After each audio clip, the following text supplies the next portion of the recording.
being able to think on your toes and adapt to whatever is thrown at you. Since we've been around for so long, we have had a whole slew of challenges with whether it be strikes or wars or, this is your second pandemic, right? So, yeah. Right, yeah. I mean, it's been a lot. So I think that's one of the coolest part about being a part of this company is that, and especially working for my father and hearing how he's sort of adapted over the years. As one opportunity goes away, another door is opened. And I think my dad's been really successful about that. Staying on top of it and looking for new opportunities. Yeah. And he's very open-minded. I mean, I think everybody at the company is very open-minded. We work as a team. If an opportunity comes across, which especially me coming in new as a salesperson, oh, well, this customer is asking for this. And everyone sort of looks at you like, oh God, like not another one of these, Kristen.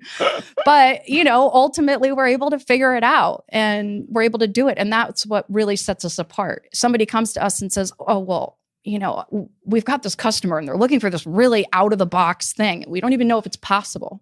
Okay, well, we can figure it out.